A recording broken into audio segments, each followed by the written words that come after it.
Welcome to the Month End, a CPG community chat. The Month End will provide emerging CPG brands real-life knowledge into the accounting, finance, and operational worlds. Our guests will be key stakeholders from those same brands, as well as other key contributors to the industry. Welcome to episode 22 of the Month End podcast. Today we have Miguel Leal from Somos. He's the co-founder and CEO. How are you doing today, Miguel? Hey, Brad. Thanks for having me. We're very excited about this conversation. First of all, very cool brand. Very excited to learn about Somos, but also the journey that you came from, big brands like Kind Snacks and things like that, and how you built a brand from nothing, and what your goals and your processes and your workflow and your mindset is. So super excited about that. So Miguel, let's start off with background about yourself. Where did you come from? What have you else done previously? And then what made you want to launch Somos? Yeah, no, thank you. I was born in Mexico, in Monterrey, close to the border. And my family is from a border town, from Nuevo Laredo.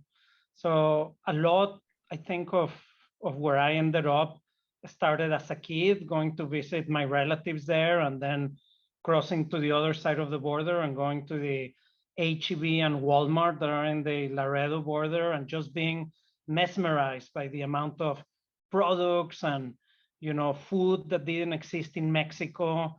And even though I started my career as an engineer and working in the paper industry, I kind of always felt like I was going to end up in food, and especially in CPG. I from a young age, I was just obsessed. I love going with my parents to shop and buy groceries, and I cook. And I think just one thing led to another. Came to the U.S.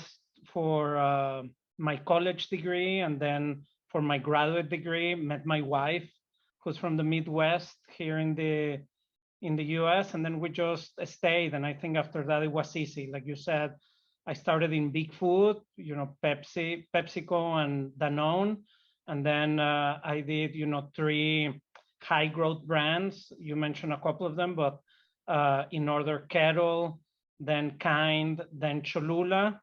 And we've had the idea of Somos for many years, and we just thought the timing was perfect to start this company. And yeah, I think again, probably I was predestined to be doing this. I don't think I could have connected the dots forward, but now it's very easy to connect them backwards. Yeah, it definitely makes sense now looking backwards. So, at Kind, at Cholula, what was your role at those brands? Yeah, so again, I'm an engineer. I started my career in operations, supply chain, procurement. Then after graduate school, I kind of zoned in on the commercial side. I would say I've mostly done marketing at Kettle, Kind of Cholula. I was the CMO. I was the head of marketing there. I did a little bit of innovation and a little bit of sales planning. That's probably one of my favorite jobs that I've had. But yeah, it's been mostly recruiting and assembling a best-in-class marketing team, and then positioning the brand and having a good marketing mix that has a good return on investment and does a good job promoting the brand. That's awesome. You've done a lot of things. So I'm very cool. So give us a little background on Somos, specifically what you're selling, what you're doing, where you're selling, and then we will dive into some more details. Yeah. So our, call it, inaugural offering has chips, salsa, rice, beans, and plant-based entrees like smoky chipotle mushroom and cauliflower tinga.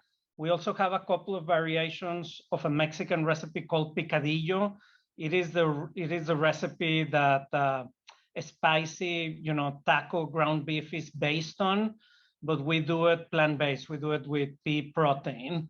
All these products are meant to be mixed and matched, and you can do tacos, nachos, bowls, chilaquiles, tostadas, or they can be eaten by themselves. There is really no right way to eat Somos. Awesome. Sounds yummy here as I'm taping this around noon Eastern time.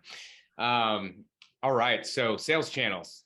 So clearly you saw on your website I'm on your website, great brand, great colors, by the way. It's Thank very you. vibrant and popping. But why did you, direct to consumer, are you selling anywhere else? And then why have you decided on your sales channel kind of plan or go to market? Yeah, we really wanted to start with direct to consumer. The way that we thought about it was that direct to consumer could be a great trial generator engine for the brand. And what we do on direct to consumers is we sell kits. So we put all the ingredients that you need to have a taco or a chilaquiles, at home for a family of four under 10 minutes. All of our products are pre-cooked, ready to heat. And we thought, for people doing Taco Tuesday or any night of the week, that would be the easiest.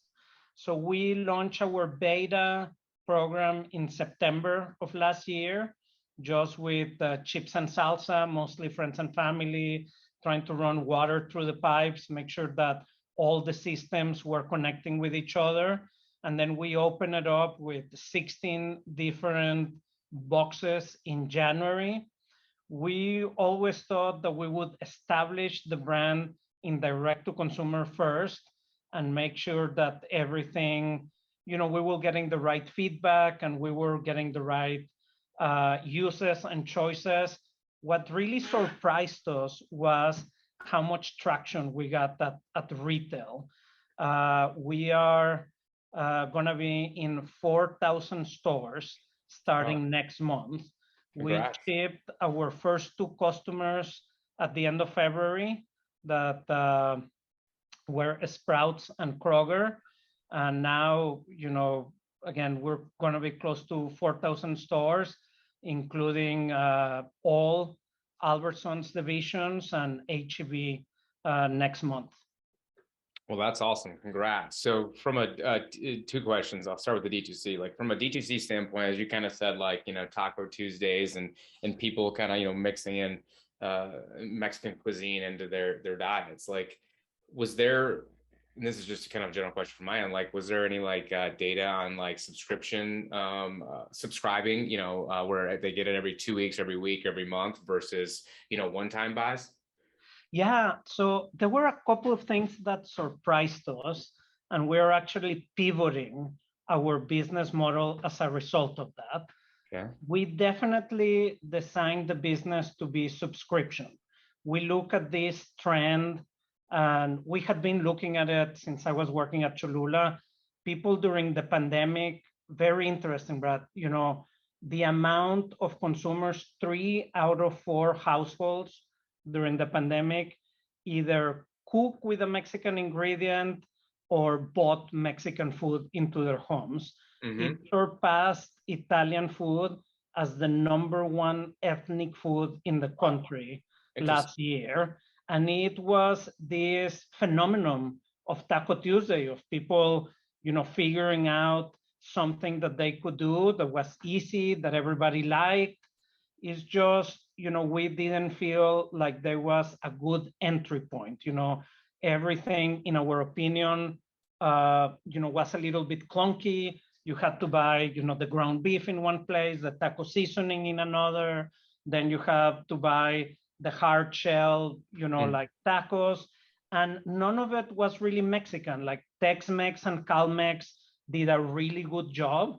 And nothing wrong with those cuisines, but we wanted to bring something similar that was authentically Mexican and maybe more convenient and also better for you. All of our products are non-GMO, clean ingredients, plant-based, gluten-free. So we check a lot of boxes on that regard as well. So that's how we designed these direct-to-consumer kits. And the pivot, what surprised us, to answer your question, is that most of our orders became people mixing and matching their own meals. Wow. So what we are seeing a lot of is consumers buying, the chips, the salsa, and the beans to make chilaquiles, but then they add cheese and they add a fried egg on top of it, or making a very easy pollo a la plancha recipe where you grill a couple of chicken breasts and then you add our smoky chipotle mushrooms on top of it. Mm. So we see consumers using Somos kind of like I said at the beginning, there is no right way to use it. Yeah. And we are pivoting our model to do that. As you know, that requires a different fulfillment center when you are picking and packing, different recipes and things like that. So, and the way that we promote it online is also different, because instead of having a determined way to do it, we are introducing quick hacks with instead of with celebrity chefs, with just like regular people and regular influencers, a lot of people of Mexican descent that bring you different ideas on how to use the flexibility of Somos is our new highlight in our promotion and also in our supply chain. Gotcha. That all makes sense. Love it. Yeah.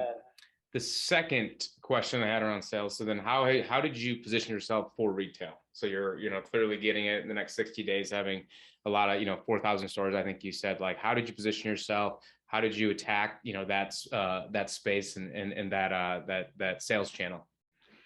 Yeah, I mean, I am not a merchant. I think, what we do really well is we create delicious products and beautiful brands. And I think, if you look at Kettle and maybe especially Kind, Cholula as well, great products, beautiful packaging, beautiful brand, great story. If I had, again, another pivot, an idea of what I wanted to do, I wanted to create, when I look at the Mexican set in the store, you see two things.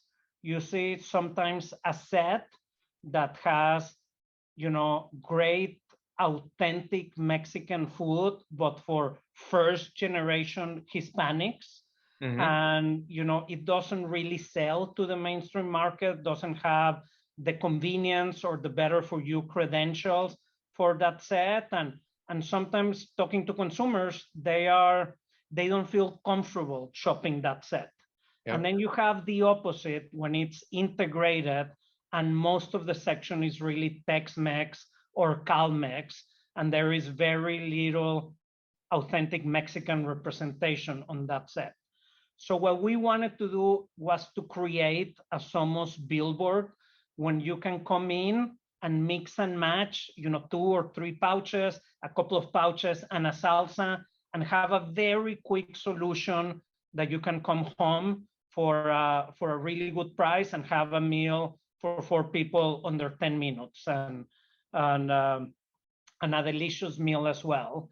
Unfortunately, again, to my earlier point, I am not a merchant, and, very hard as a new brand to come and command that space.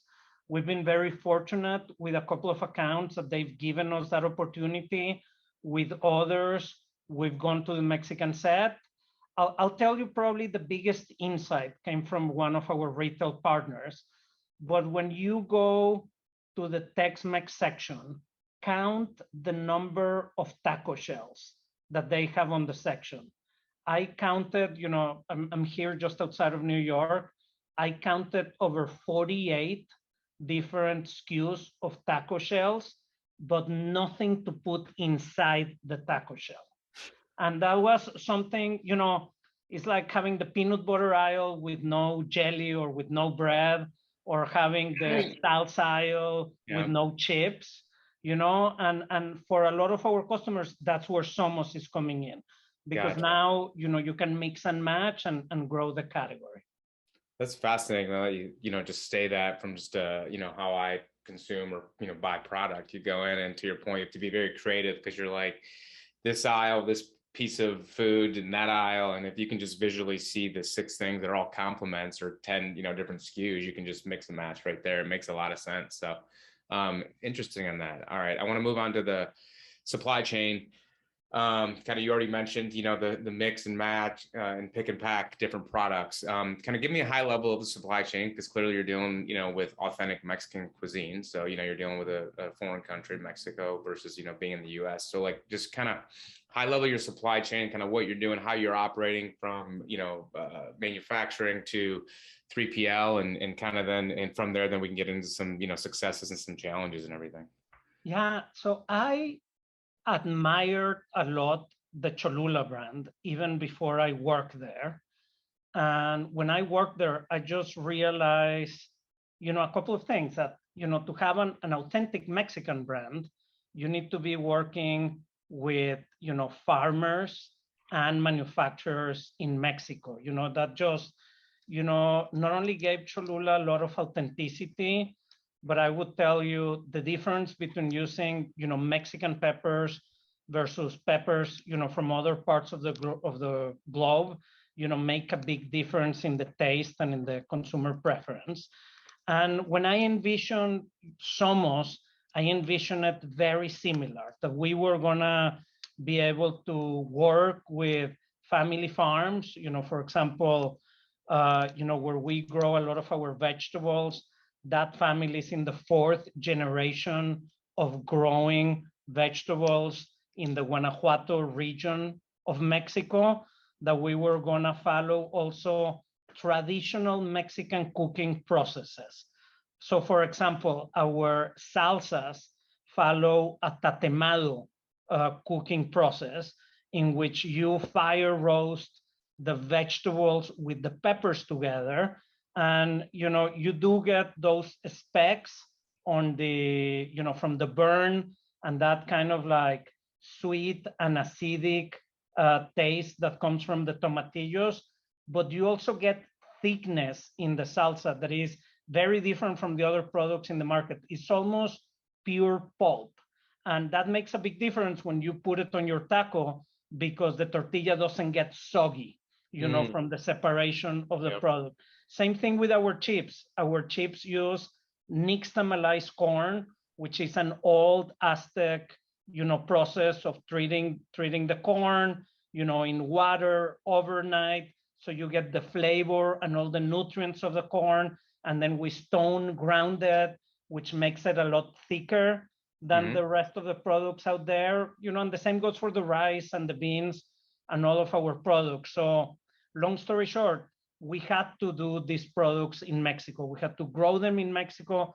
We had to, cook them in Mexico.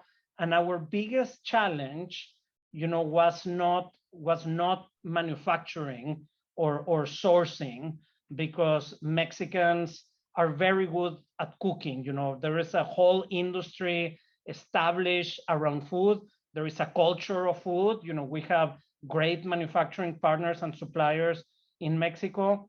The biggest issue was establishing a supply chain that was plant-based, gluten-free, and non-GMO, because those certifications don't really exist in Mexico.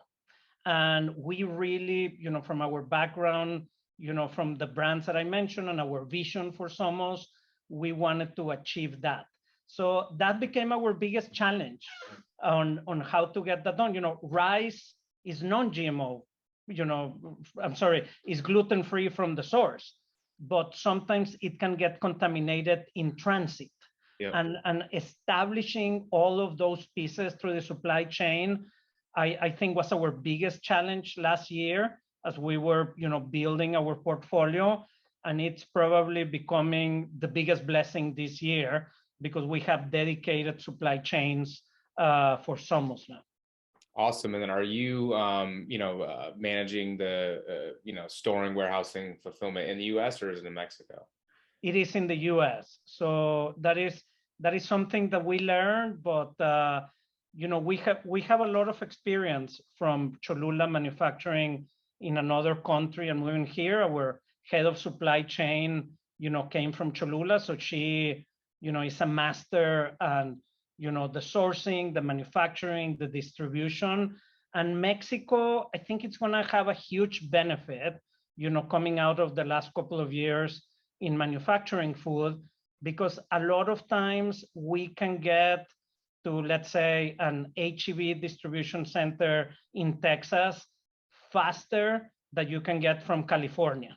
Mm, So, it becomes an advantage. We, for a lot of our customers, are actually, within 1 day of delivering the product.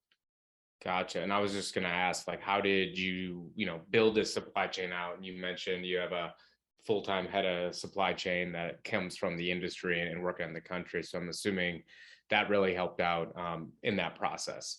How are you managing inventory reordering, cash flow, just kind of the working capital aspect of Somos? Yeah, I mean, that is, something that we review, probably every month formally with Equilibra, who is our, partner in Somos. And cash flow from the beginning has been a big priority from us.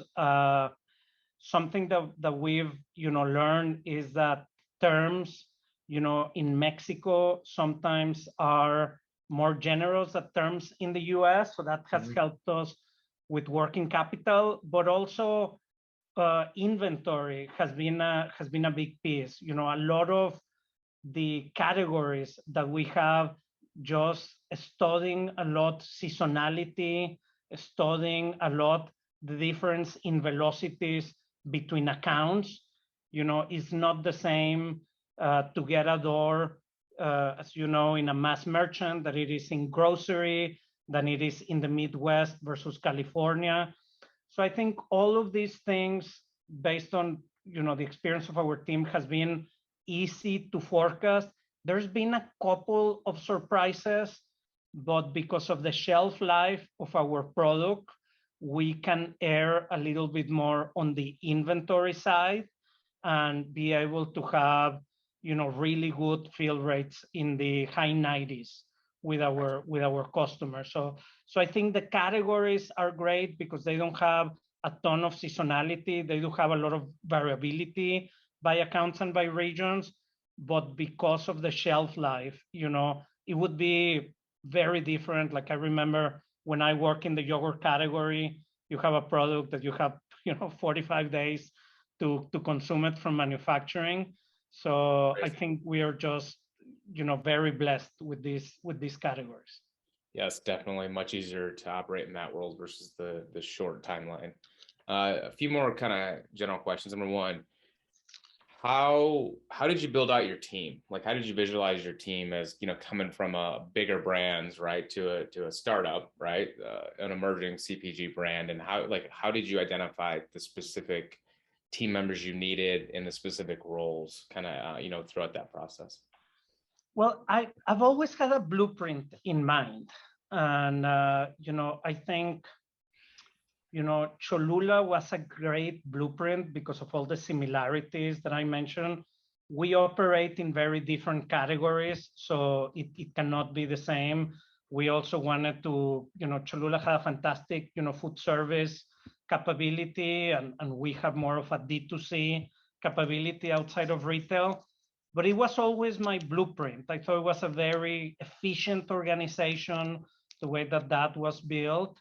But we were starting from scratch, right? Like we Cholula was built over 25 years. So that's where it became opportunistic more than anything. I think at the beginning, we were very lucky that because, I am involved in the business, and Daniel, my partner, who's the founder of Kind, he's also a co-founder here.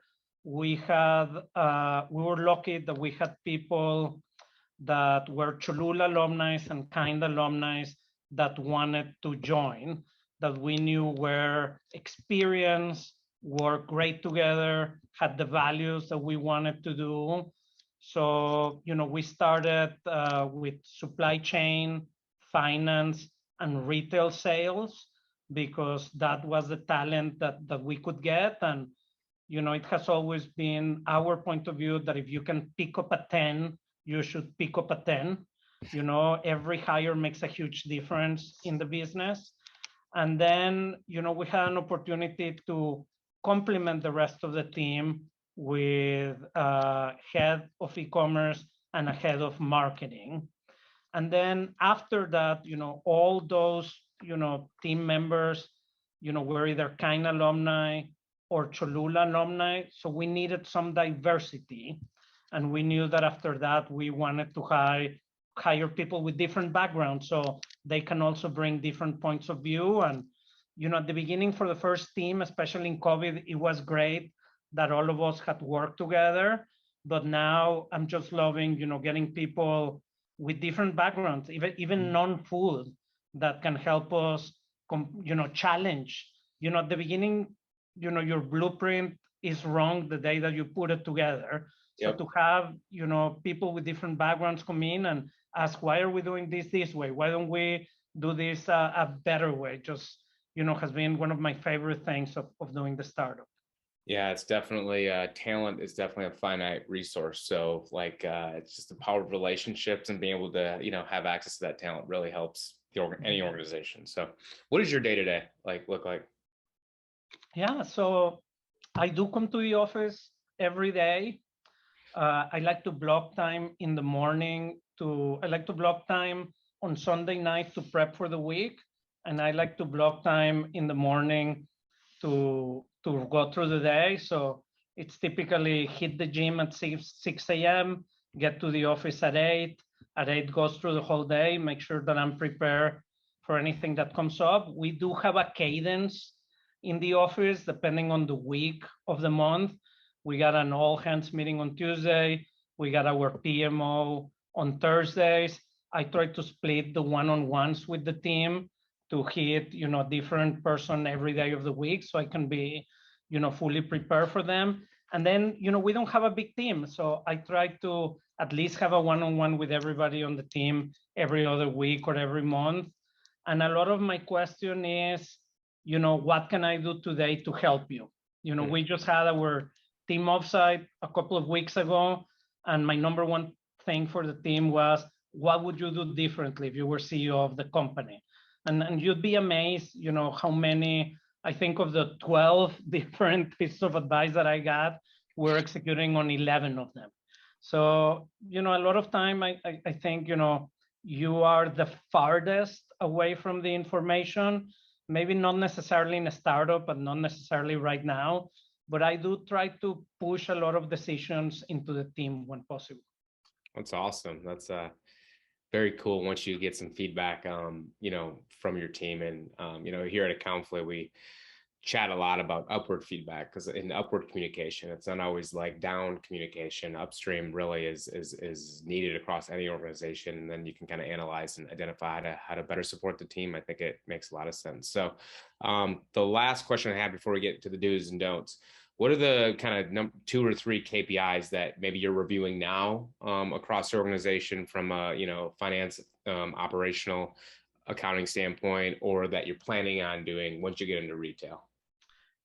I've been doing this for over 20 years. Getting closer to 25 years, and I've always had the same 3 KPIs. Awesome. Which are net sales, gross margin, and share. That I've always, that has been important because this is, my first startup or maybe, at least my first one in the last 15, 20 years. We've been focusing a lot on quality and OTIF. The way that I think about it is if a retailer is willing to give us a space in the shelf, we want to make sure out of the bat, we're at the top, 10 percentile of service and on the top 3 of velocities. And if we are not doing it, then, we just need to go back and make sure that we get it done. But, when we are reviewing our progress, on big picture, it's always, are we growing our net sales, which, right now is easy because it's our first year. Are we growing faster than our competitors? And are we improving our gross margin? I think, in food, if you have a product that tastes great and people try it and they repeat the purchase and you have a good gross margin, then you can make a good business. Yep. If people are not buying you back and you don't make money when they buy you back, then you better do something else. Yeah, no, it kind of gets relatively basic of just, is this a sustainable model? Like once you just kind of look at a couple of those numbers. So net sales, gross margin, and share, right? Yes. Awesome. All right. So for the other CPG kind of brand owners that are listening to hear, as we finalize this conversation, asking you kind of two specific questions that we ask everybody. Number one, what does one CPG industry do for the listeners out there? Yeah. So I think, I like to talk to a lot of other founders, most of it, for my benefit. But, this industry is very collaborative, I feel, all, all the, I'm going to call it little guys. I might be the smallest one, but, let's say it, all the brands under 50 million in sales, we love helping each other out. Mm-hmm. And the pieces that I have more experience than my fellow founders, which is, probably on the marketing and sales and commercial side, is a lot separating the decisions versus growing the brand and growing the business. Like I see a lot of fellow founders doing a fantastic job growing the brand, being out there, spending money in marketing.